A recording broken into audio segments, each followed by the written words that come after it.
우리 24절부터 우리 43절까지만 우리 한 절씩 교독하겠습니다. 이튿날 가이사랴에 들어가니 고넬료가 그의 친척과 가까운 친구들을 모아 기다리더니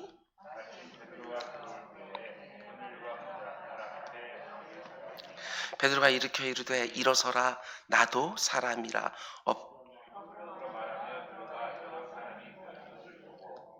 이르되 유대인으로서 이방인과 교제하며 가까이 하는 것이 위법인 줄을 너희도 알거니와 하나님께서 내게 지시하사 아무도 속되다 하거나 깨끗하지 않다 하지 말라 하시기로 고넬료가 이르되 내가 나흘 전 이맘때까지 내 집에서 제9시 기도를 하는데 갑자기 한 사람이 빛난 옷을 입고 내 앞에 서서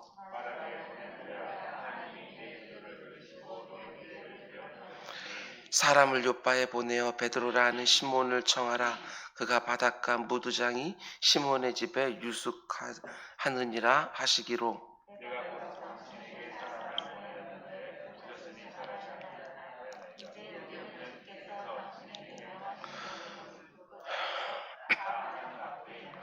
베드로가 입을 열어 말하되 내가 참으로 하나님은 사람의 외모를 보지 아니하시고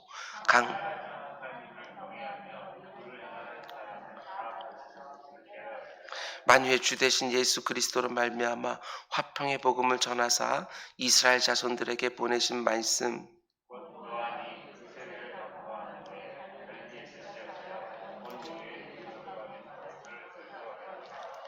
하나님이 나사렛 예수에게 성령과 능력을 기름 붓듯 하셨음에 그가 두루 다니시며 선한 일을 행하시고 마귀에게 눌린 모든 사람을 고치셨으니 이는 하나님이 함께 하셨습니다.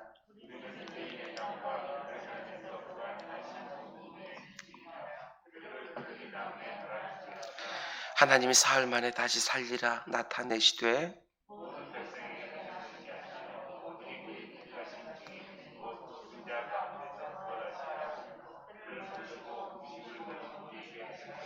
우리에게 명하사 백성에게 전도하되 하나님이 살아있는 자와 죽은 자의 재판장으로 정하신 자가 곧 이 사람인 것을 증언하게 하셨고 그에 대하여 모든 선지자도 증언하되 그를 믿는 사람들이 다 그의 이름을 힘입어 죄사함을 받는다 하였느니라. 아멘. 아멘.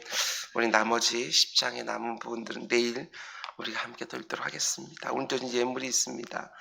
김정자 권사님 10의 1조 구별해 드렸고 범사에 감사합니다. 김정자 권사님 감사함을 드렸습니다. 여호수아가 1000번째 836번째 박송현 한사님 수련이가 983번째임을 드렸습니다. 우리 잠시 기도하겠습니다. 사랑해 주님 감사합니다. 하나님께서는 언제나 우리들에게 좋은 것만 주시는 줄 믿습니다.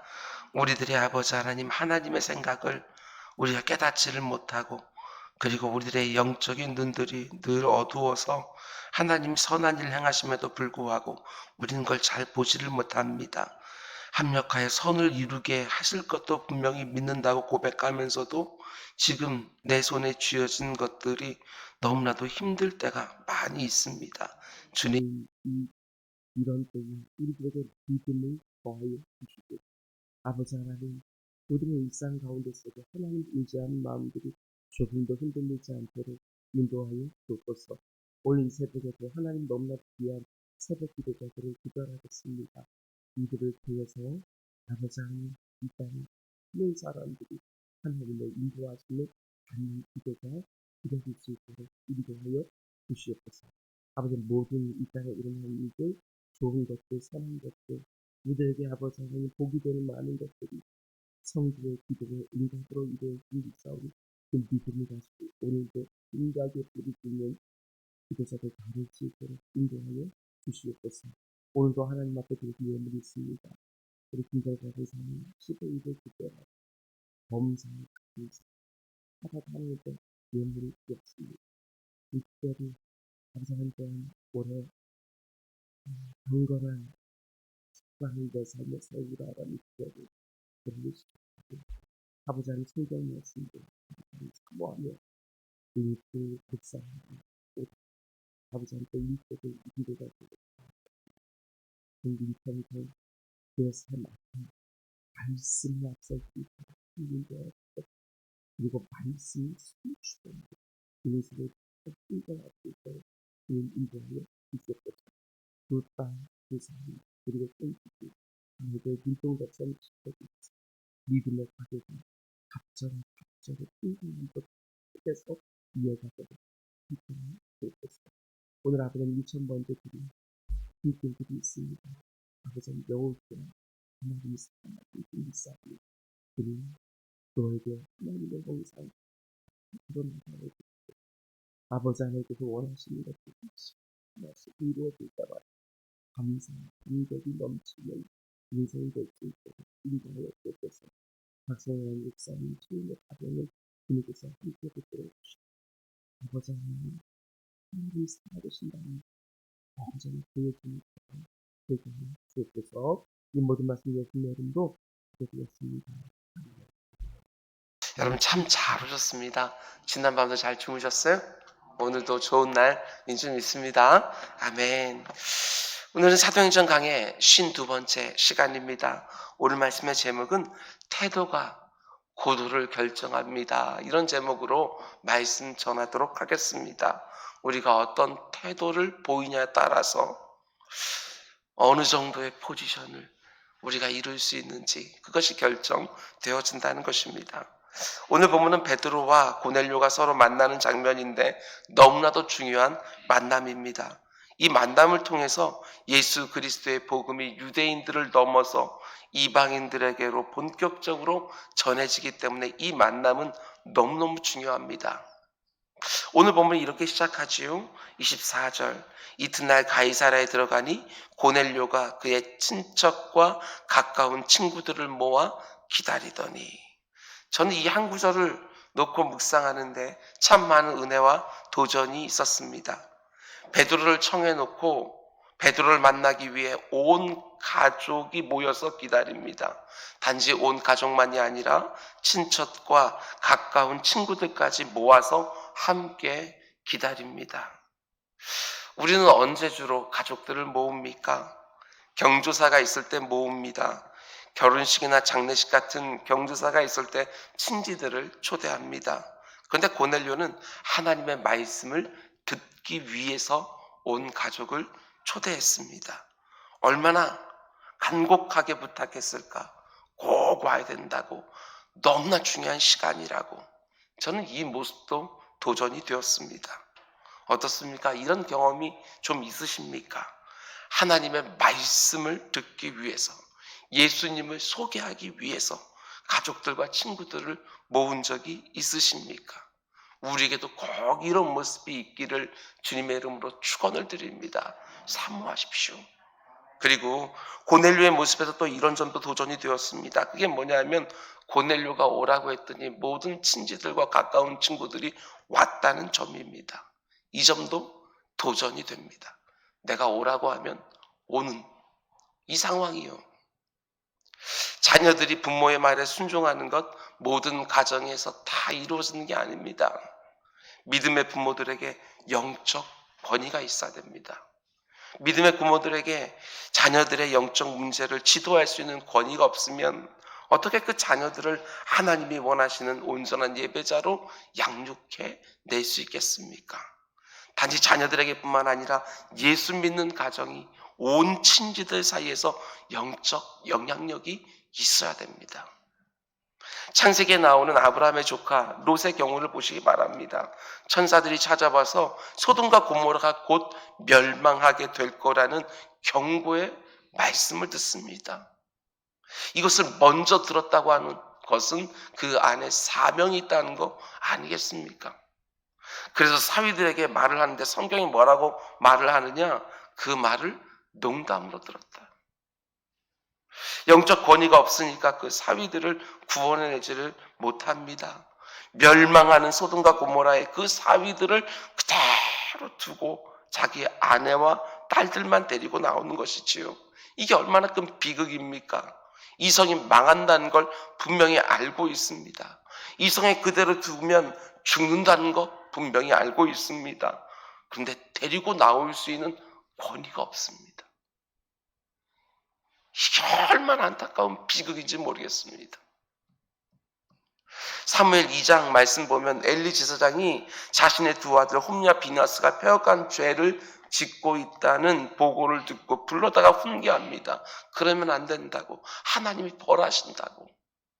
근데 성경이 뭐라고 말합니까? 그 아들들이 아버지 엘리의 훈계를 듣지 않았다.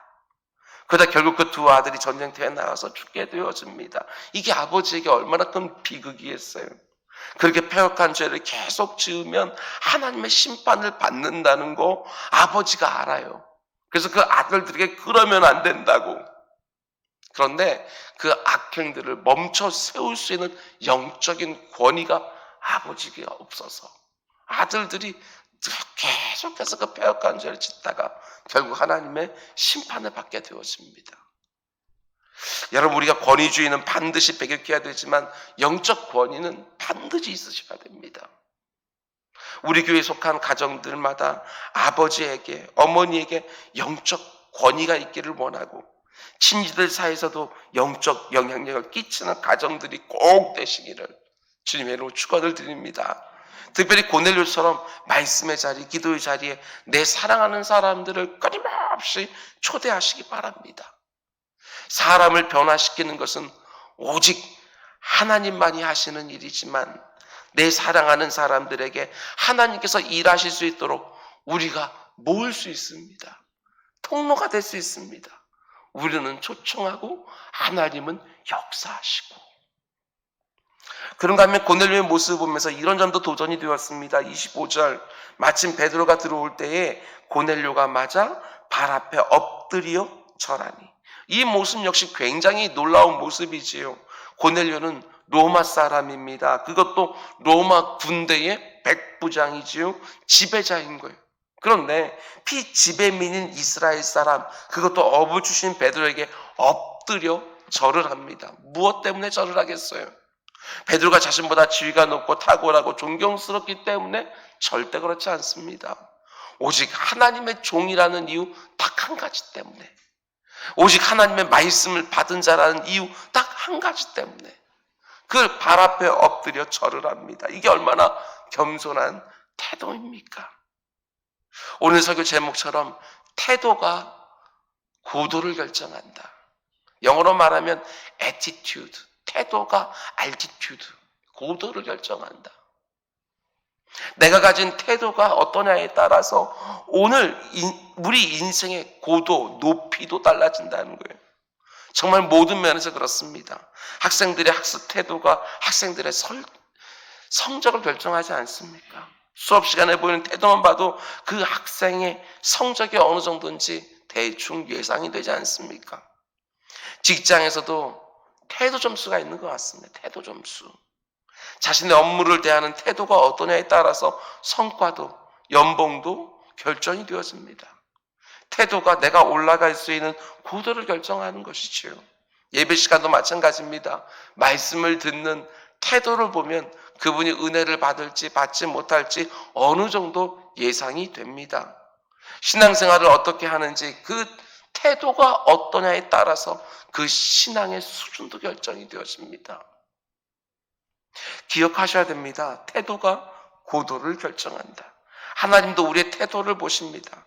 겸손한 자에게 은혜를 베푸시고 교만한 자를 대적하시겠다고 말씀하셨습니다. 겸손한 자세로 하나님 앞에 나오면 하나님이 그에게 은혜를 더하시지요. 그게 성경적인 거예요. 말씀이 선포될 때 겸손한 태도 너무너무 중요합니다. 여러분, 홍수가 나도요 아주 높은 산은 잠기지 않습니다. 아무리 강단에 빌리그리암 목사님 와서 불같은 말씀을 쏟아낸다 할지라도 내 마음이 높고 교만하면 절대로 은혜에 잠길 수가 없습니다.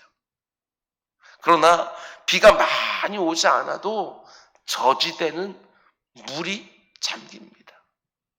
쌍습 침수 지역이 있어요. 낮은 곳이요. 설교자가 조금 시원찮아도 마음이 낮고 겸손하면 다 은혜 받습니다. 내가 마음을 낮추고 겸손하게 사모함으로 하나님 앞에 나오면 어떤 말씀에도 은혜를 받지요. 제가 볼 때는요, 우리 예수님이 설교자 편인 것 같습니다. 예수님이 씨 뿌리는 비유를 말씀해 주는데 저는 이 말이 얼마나 은혜가 되고 위로가 되는지 몰라요. 씨가 문제가 아니라 밭이 문제다. 저는 이게 위로가 됩니다. 내 마음을 낮고 겸손하게, 내 마음을 옥토밭으로, 그러면 어떤 말씀에도 은혜를 받지요. 여러분, 고넬료는 하나님 말씀 앞에 너무나도 겸손한 사람이었습니다. 그래서 본문 33절 말씀 보면 이렇게까지 말해요. 33절 잘 보세요. 고넬료가 베드로에게 말합니다. 내가 곧 당신에게 사람을 보내었는데 오셨으니 잘하였나이다. 이제 우리는 주께서 당신에게 명하신 모든 것을 듣고자 하여 다 하나님 앞에 있나이다. 이게 너무너무 중요한 거예요, 여러분. 이제 우리는 주께서 당신에게 명하신 모든 것을 듣고자 하여 다 하나님 앞에 있나이다. 이게 말씀을 듣는 가장 좋은 태도죠. 베드로가 전해주는 말씀을 듣는데 마치 하나님 앞에 서 있는 것 같은 태도로 말씀을 들어요. 비록 부족한 제가 강단 앞에서 말씀을 전하지만 마치 하나님 앞에 서 있는 것처럼 하나님이 내게 주신 말씀으로 듣지요. 그래야 그 말씀의 은혜를 받는 거 아니겠어요? 사도 바울도 데살로니가전서 2장 13절에서 이렇게 말합니다. 너무 중요한 말씀이요. 찾아볼까요? 데살로니가전서 2장 13절 한번 찾아보셔요. 데살로니가전서 2장 13절. 데살로니가전서 2장 13절 말씀입니다. 굉장히 중요한 말씀입니다. 제가 읽어드리겠습니다. 이러므로 우리가 하나님께 끊임없이 감사함은 너희가 우리에게 들은 바, 그 다음에 하나님의 말씀을 받을 때에 사람의 말로 받지 아니하고 하나님의 말씀으로 받음이니 진실로 끌어와도다. 이 말씀이 또한 너희 믿는 자 가운데서 역사하느니라. 이 말씀 그대로 하시기 바랍니다. 하나님의 말씀이 내 안에서 역사하기 원합니까? 하나님 말씀이 히브리서 기자가 말하는 것처럼 살아서 운동력 있게 내 안에서 역사하는 것 정말 보기를 원합니까? 정말 그렇다면 강단에 선포되어진 하나님 말씀을 받을 때 사람의 말로 받지 마시고 하나님의 말씀으로 꼭 받는 우리 모두가 되길 주님의 이름으로 축원을 드립니다. 그래야 하나님 말씀이 내 안에서 역사하는 거예요. 그럼 이제 두 번째로 본문에 나오는 또 한 사람 베드로의 모습을 보시기 바랍니다. 베드로는 고넬료가 자기 앞에 엎드려 절하는 모습을 보면서 깜짝 놀라며 이렇게 반응합니다. 26절 베드로가 일으켜 이르되 일어서라 나도 사람이라. 나도 사람이라. 내가 지금 하나님 말씀을 전하고 있지만 일어서라 나도 사람이라. 너무너무 당연하죠. 당연히 사람이지요. 그런데 이 당연한 이야기를 하지 않는 사람들이 너무나 많다는 것이 문제입니다. 우리는 누군가가 나를 높일 때, 나를 대단한 존재로 치켜 세울 때 자꾸 착각을 합니다. 내가 진짜 대단한 존재가 된 것처럼 착각을 하는 것이지요. 아무리 겸손한 사람이라도 사람들이 지속적으로 높여주는 것을 그대로 받고 있다 보면 어느 순간부터 변하기 시작합니다. 너무나도 교만하고 안한부인 되어지지요. 사람들이 나를 높일 때 절대로 여러분 착각하지 마시기 바랍니다. 이단의 교주들을 보십시오. 끊임없이 자신을 대단한 존재로 일부러 만들어 갑니다. 나도 사람이라 이렇게 당연한 사실 앞에서도 마치 자신은 사람 이상인 것처럼 행세를 하지요. 신천지 이만희가 이런 말을 했습니다. 나는 이긴 자라. 자기는 보통 사람이 아니라는 거예요. 다른 사람은 다 졌는데 나는 이겼다는 거예요. 오직 자기만이 요한계시록을 유일하게 해석할 수 있는 자라고 말하는 것이죠. 이게 얼마나 엉터리예요. 모든 이단 교주들이 마찬가지입니다. 박대선, 문성명, 안상홍, 정명석 이런 이단들의 공통점이 무엇이냐면 다 자기가 사람 이상의 특별한 존재인 것처럼 말을 해요. 절대로 속지 마시기 바랍니다. 이만희가 무슨 이긴 자입니까? 하나님 앞에 서게 될 때 많은 사람들을 미혹하게 한 벌로 영원한 형벌을 받게 될 불쌍한 죄인이지 무슨 이긴 자입니까? 진짜 주의 종들은 그런 식으로 절대로 말하지 않지요. 진짜 주의 종들은 베드로처럼이에요. 베드로. 자기 앞에서 엎드려서 절하는 그 고넬료 향해서 그를 붙잡아 일으키면서 일어서라 나도 사람이라. 베드로만 그런 게 아닙니다. 복음을 전하던 바울과 바나바도 똑같은 상황을 만나는 거예요. 사도행전 14장도 한번 찾아보실래요? 뒤로 4장만 넘기면 됩니다. 사도행전 14장. 사도행전 14장 8절 말씀부터 제가 읽어드립니다. 사도행전 14장 8절부터. 루스드라에 발을 쓰지 못하는 한 사람이 앉아있는데 나면서 걷지 못하게 되어 걸어본 적이 없는 자라.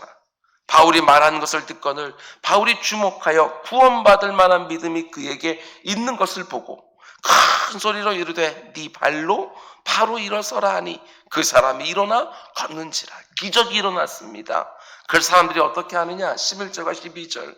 무리가 바울이 한 일을 보고 누가오니아 방언으로 소리질러 이르되 신들이 사람의 형상으로 우리 가운데 내려오셨다 하여 바나바는 제우스라 하고 바울은 그 중에 말하는 자이므로 헤르메스라 하더라.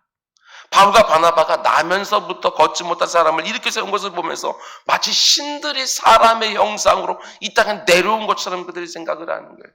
그러면서 어떻게 합니까? 바울과 바나바에게 제사를 드리려고 합니다. 13절. 시외 제우스 신당의 제사장이 소와 화관들을 가지고 대문 앞에 와서 무리와 함께 제사하고자 하니. 근데 이 두 사도의 반응을 한번 보세요. 깜짝 놀라서 14절과 15절.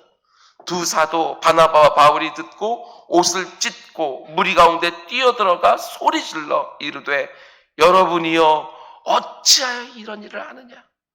우리도 여러분과 같은 성전을 가진 사람이라. 똑같은 말하죠. 우리도 사람이라. 이게 바로 진짜 주의 종들이 보이는 자세. 자신들이 특별한 것이 아니라 자신들을 사용하시는 하나님이 특별하시다고 늘 말하는 것이지요.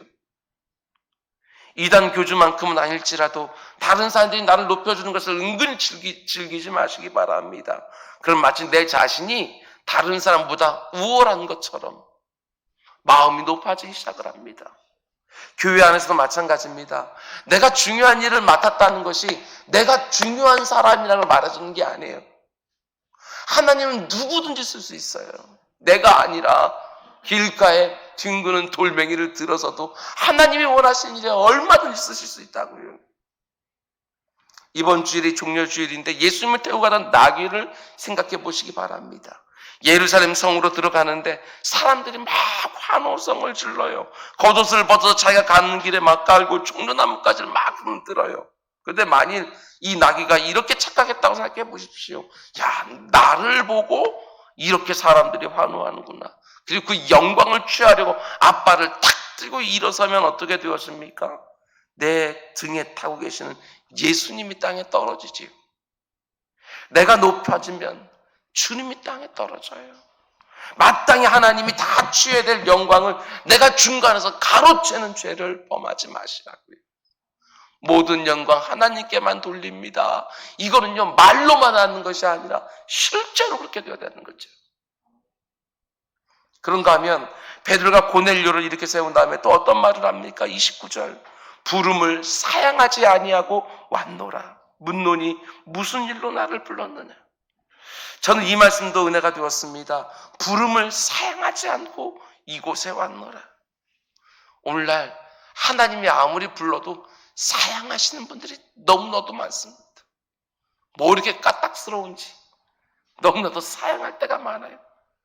하나님이 무엇을 위해서 나를 부르시든지 여러분 절대로 사양하지 마십시오.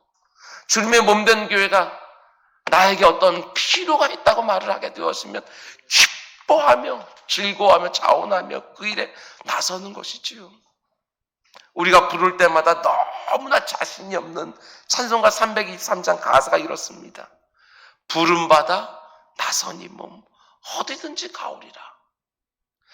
부름받았을 때 어디라고 말하니까 내가 하는 것이 아니고 일단 부름받으면 나서는 것이고 그 다음엔 어디로 가라고 하든지 해요. 무엇을 하라고 하든지라고요. 나서는 게 먼저예요. 그리고 그 다음이 어디든지고 무엇이든지고. 우리가 이걸 바꾸시면 안 돼요. 괴로우나 즐거우나 주만 따라가시기 바랍니다. 내 기분에 따라서 순종하기도 하고 사랑하기도 하고.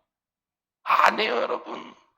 남들이 알아주는 자리, 남들이 인정해주는 자리만 원하지 말고 그냥 찬양 가사 그대로 아골골짜기 빈들에도 소돔 같은 거리에도 주님 부르시면 사양하지 마시고 이름 없이 빛도 없이 감사하며 섬기고 순종하고 무슨 일이든지 감당하며 가는 것이지요. 우리가 살아가는 이 시대가 이렇게 황망하지만 오늘 하루도 하나님이 나를 부르신 곳에서 하나님이 내게 원하시는 그 일을 감사함으로 감당하고 하나님이 내게 허락하신 모든 것들이 늘 나 같은 죄인 괴수에게 화분한 줄 알고 겸손하고 진실하게 살아가는 또 한 날 되시기를 주님의 이름으로 축원을 드립니다. 기도하겠습니다. 사랑해 주님 감사합니다. 고넬료와 베드로가 만나는 장면을 오늘 우리 함께 묵상했습니다. 베드로는 베드로대로 너무너무 귀하고 고넬료는 고넬료대로 너무나도 귀합니다. 주님, 우리 가운데 이런 만남 계속해서 이어질 수 있도록 주님 인도하여 주시옵소서. 늘 겸손하게 하여 주시고 늘 하나님 앞에 내 자신 내려놓고 순종하며 살아가는 우리 모두가 되게 하여 주옵소서. 오늘도 아버지 하나님 이곳저곳에서 우리 사랑하는 성도님들 최선을 다해 열심히 살아갈 텐데 그 하는 일마다 내 주 아버지 하나님 열매를 허락하여 주옵소서. 이 모든 말씀 예수님의 이름으로 기도드렸습니다. 아멘. 너는 기도하라. 하늘에 계신 우리 아버지, 아버지의 이름을 거룩하게 하시며 아버지의 나라가 오게 하시며 아버지의 뜻이 하늘에서와 같이